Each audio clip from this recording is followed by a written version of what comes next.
அனைவருக்கும் வணக்கம். இன்னைக்கான ஆன்மீக பதிவில் நம்ம பார்க்க போகிற ரொம்ப முக்கியமான ஒரு பயனுள்ள தகவல் என்ன அப்படின்னு பார்த்தீங்கன்னா, தைப்பூசம் அப்படின்னு சொன்னாலே நம்ம எல்லாருக்குமே முதல்ல வர்றது அப்படின்னு பார்த்தோன்னா முருகப்பெருமான் வழிபாடு அப்படின்னு சொல்லலாம். ஆனால் தைப்பூசத்தன்று நாம் மற்ற கடவுள்களையும் வழிபடுவது அப்படிங்கிறது விசேஷமானது. அதிலும் குறிப்பாக சிவபெருமானை வழிபடுவாங்க. அது மட்டும் இல்லாமல் வள்ளலாரை கூட வழிபடுவது, ஜோதி வடிவாக வள்ளலாரை வழிபடுவதும் சால சிறந்தது அப்படின்னு சொல்லலாம். இந்த தைப்பூசத்தில் முருகப்பெருமான் வழிபாடு, சிவபெருமான் வழிபாடு, வள்ளலார் வழிபாடு அப்படிங்கிறது ரொம்ப சிறப்புக்குரியது அப்படின்னு தாங்க சொல்லணும். அந்த வகையில் தற்போது பார்த்தோம் அப்படின்னா தைப்பூசத்தில் தீப ஒளியாக வள்ளலார் கருவறைக்குள்ள காட்சி தந்திருக்கக்கூடிய ஒரு அற்புதமான பதிவோடு வீடியோ காட்சியை தொடர்ந்து இந்த ஜோதி தரிசனத்தினுடைய அர்த்தம் என்ன, இதற்கான காரணம் என்னவாக இருக்கும், தைப்பூசத்தில் வள்ளலார் வழிபாடு செய்யறதுக்கான விளக்கம் என்னவாக இருக்கும், இப்படி அனைத்து தரப்பட்ட தகவலையும் இன்னைக்கு வீடியோவில் தெரிஞ்சுக்க போகிறோம். இந்த பதிவு உங்களுக்கு மிக சுவாரஸ்யமாக மட்டும் இல்லாமல் பயனுள்ள விகிதத்தில் இருக்கும். அது மட்டும் இல்லாமல் ஜோதி வடிவாக காட்சி தரக்கூடிய வள்ளலாரின் ஒரு அற்புதமான வீடியோ தொகுப்பையும் சேர்த்து பார்க்க போகிறோம். ஸோ வீடியோ ஸ்கிப் பண்ணாமல் கடைசி வரைக்கும் பாருங்கள். இந்த பதிவு உங்களுக்கு மிக பயனுள்ள விகிதத்தில் இருக்கும். வீடியோக்குள்ளே போகிறதுக்கு முன்னாடி இது வரைக்கும் நீங்கள் நம்ம சேனலை சப்ஸ்கிரைப் பண்ணல அப்படின்னா உடனே சப்ஸ்கிரைப் பண்ணிக்கோங்க. அப்படியே பக்கத்தில் இருக்கக்கூடிய நோட்டிஃபிகேஷனுக்கான பெல் பட்டனையும் ப்ரெஸ் பண்ணிக்கோங்க.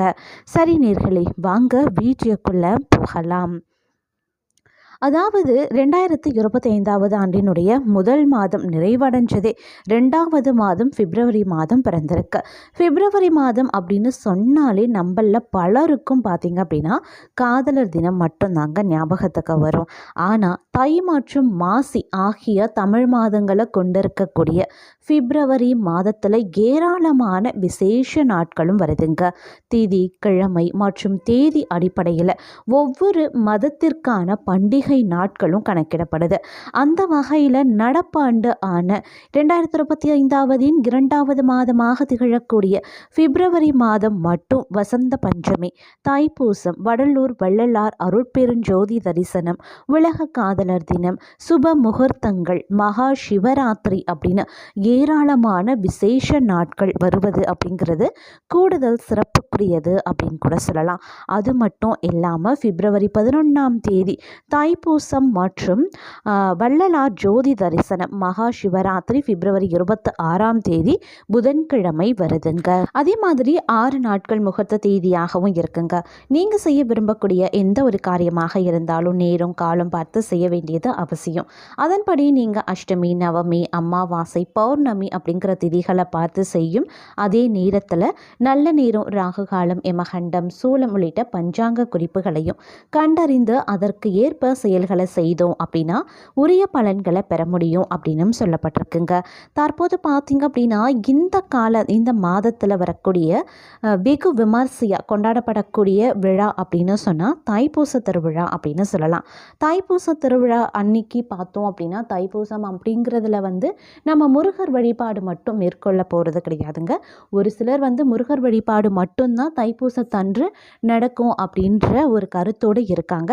ஆனால் தைப்பூசத்தன்று பார்த்தோம் அப்படின்னா முருகர் வழிபாடோடு சேர்ந்து நாம் சிவபெருமானையும் மற்றும் வள்ளலார், அதாவது அருட்பெருஞ்சோதியாக திகழக்கூடிய வள்ளலாரினுடைய வழிபாட்டையும் மேற்கொள்வது அப்படிங்கிறது சால சிறந்தது அப்படின்னு சொல்லலாம். ஆனால் அதே சமயம் பார்த்தோம் அப்படின்னா தைப்பூசத்தன்று நிகழக்கூடிய இந்த திருநாள் அப்படிங்கிறது முருகப்பெருமானின் ஆலயங்களில் மட்டும் இல்லாமல் வடலூரில் இருக்கக்கூடிய சத்தியஞான சபையிலையும் பார்த்திங்க அப்படின்னா வெகு விமர்சையாக ஆண்டுதோறும் கொண்டாடப்படுறது அப்படிங்கிறது வழக்கம். தைப்பூசம் அன்னைக்கு 7 திரைகள் விளக்கி ஜோதி தரிசனம் காட்டப்படுவது வழக்கங்க. இதை காண ஆயிரக்கணக்கான சன்மார்க்க அன்பர்கள் கூடுவது அப்படிங்கிறது வழக்கமாகவே இருக்கு. எதற்காக இந்த 7 திரைகளும் எதை குறிக்கிறது, இதனுடைய அர்த்தம் என்ன அப்படிங்கிறத இப்போ நாம் தெரிஞ்சுக்கலாம். அதிலும் குறிப்பாக இந்த ஜோதி வடிவாக காட்சி தரக்கூடிய வள்ளலாரினுடைய அந்த தரிசனம் பார்த்தீங்க அப்படின்னா தற்போது உங்களுடைய பார்வைக்கு நீங்கள் பார்த்து கொண்டு இருக்கக்கூடிய இந்த அற்புதமான வீடியோ காட்சி அப்படிங்கிறது வந்து தைப்பூசத்தன்று வள்ளலார் கோவில்களில் வள்ளலார் கருவறையில் பார்த்தோம் அப்படின்னா வள்ளலார் ஜோதி வடிவில் தரிசனத்தை வந்து வழங்கக்கூடிய ஒரு அற்புதமான வீடியோ காட்சி தாங்க. இந்த தினத்தில் பார்த்தோம் அப்படின்னா 7 திரைகள் விளக்கப்படும். அது மட்டும் இல்லாமல் இந்த ஏழு திரைகளும் எதை குறிக்கிறது அப்படிங்கிறதும் கூட ஒரு சுவாரஸ்யமான ஒரு கதை அப்படின்னு சொல்லலாம், ஒரு சுவாரஸ்யமான உண்மை அப்படின்னு சொல்லலாம். அதாவது கடலூர் மாவட்டம் வடலூரில் வள்ளலாரால் நிறுவப்பட்ட அருட்பிரகாச சத்திய ஞான சபை இருக்குங்க. இறைவன் அன்பு வடிவமானவன், அவன் வந்து எங்கும் ஜோதி வடிவமாக நிறைந்திருக்கிறான். அதாவது சன்மார்க்க தை தோற்றுவித்தவர் அப்படிங்கிறவர் வள்ளலார் அப்படின்னு சொல்லலாம். அவர் ஏற்படுத்திய சத்திய ஞான சபையில் தைப்பூச விழா அப்படிங்கிறது வெகு விமர்சையாக கொண்டாடப்படுவது வழக்கம். வடலூர் வள்ளலார் சத்திய ஞான சபையில் மாதந்தோறும் வரக்கூடிய பூச நட்சத்திரம் மிகவும் முக்கியமானதாகும். அன்றைய தினம் 6 திரை விளக்கி ஜோதி தரிசனம் காட்டப்படுது. ஆனால் ஆண்டுதோறும் தைப்பூசம் அன்று மட்டும்தாங்க 7 திரை விளக்கி ஜோதி தரிசனம் காட்டப்படுது.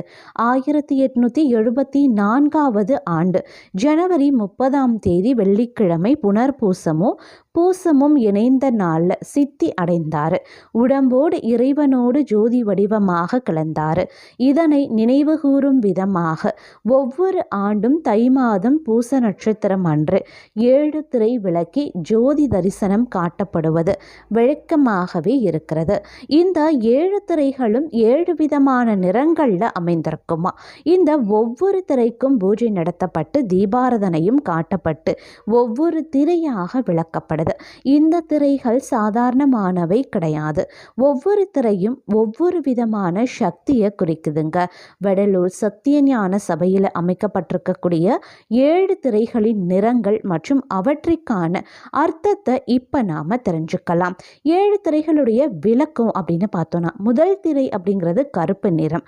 இந்த கருப்பு நிறம் அப்படிங்கிறது மாய சக்தியை குறிக்குதுங்க. அடுத்து பார்த்தீங்கன்னா நீலத்திரை அப்படின்னு சொல்லுவாங்க. இந்த நீலத்திரை அப்படிங்கிறது கிரியா சக்தி. அடுத்து பார்த்தீங்கன்னா பச்சை திரை அப்படிங்கிறது பராசக்தி. அதே போல் 4வதாக பார்த்தோன்னா சிவப்பு திரை. இந்த சிவப்பு திரை வந்து இச்சா சக்தி அப்படின்னும், 5வது திரையாக பொன்மை திரை அப்படின்னு சொல்லுவாங்க. இது வந்து ஞான சக்தியாகவும், 6வது திரையாக வெண்மை திரை அப்படின்னு சொல்லப்படுது. இந்த திரையானது ஆதிசக்தியாகவும், 7வது திரை அப்படிங்கிறது கலப்பு திரையாக பார்க்கப்படுது.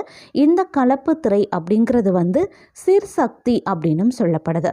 இப்படி ஒவ்வொரு மனிதனும் இந்த 7 நிலைகளை கடந்தா ஜோதி வடிவமாக இருக்கக்கூடிய இறைவனை அடையவோ அல்லது ஜோதியுடன் 2 கலக்கவும் முடியும் அப்படிங்கிறத இந்த திரைவிளக்கி ஜோதி தரிசனம் காட்டும் நிகழ்வை உணர்த்துகிறதுங்க. தைப்பூசம் அன்று அதிகாலையில் நடைபெறக்கூடிய இந்த ஜோதி தரிசனத்தை காண்பது அப்படிங்கிறது மிகப்பெரிய ஞானத்தையும் நன்மைகளையும் நமக்கு வாரி வழங்கும் அப்படின்னு சொல்லலாம். அது மட்டும் இல்லாமல் கொடியேற்றத்துடன் துவங்கக்கூடிய இந்த விழாவில் தைப்பூசத்திற்கு 2 நாட்கள் கழித்து வள்ளலார் சித்தி பெற்ற மேட்டுக்குப்பத்தில் திரு அறை தரிசனமும் நடைபெறுது. இந்த ஆண்டு பிப்ரவரி 11 தைப்பூச ஜோதி தரிசனமும், பிப்ரவரி மாதம் 13 திரு அறை தரிசனமும் நடைபெற போகிறது. இவை 2ஐயும் தரிசிக்கிறதுனால மனதில் நிம்மதி, தெளிவு ஆகியவை ஏற்படும் அப்படிங்கிறது ஐதீகமாகவே இருக்கிறது அப்படின்னு கூட சொல்லலாம். இந்த ஜோதி வடிவாக வள்ளலார் காட்சி தருவது அப்படிங்கிறது வந்து ரொம்ப ரொம்ப சிறப்புக்குரியது அப்படின்னு சொல்லலாங்க. இந்த ஜோதி தரிசனத்தை காண்பதற்காகவே ஆயிரக்கணக்கான பக்தர்கள் வந்து வள்ளலார் கோவில், அதாவது சத்திய ஞான சபை அப்படின்னு சொல்லக்கூடிய சன்மார்க்க தர்மசாலையில் வந்து கூடுறது அப்படிங்கிறது வழக்கமாக நடைபெறக்கூடிய ஒரு விழா அப்படின்னு சொல்லலாம். இந்த திருவிழா அப்படிங்கிறது வந்து தைப்பூசத்தன்று நிகழ்வது அப்படிங்கிறது வந்து கூடுதல் சிறப்புக்குரியது அப்படின்னு சொல்லலாங்க. நம்மளுடைய மனமும் சரி, உடலும் சரி நிம்மதி அடையணும், சாந்தி அடையணும்.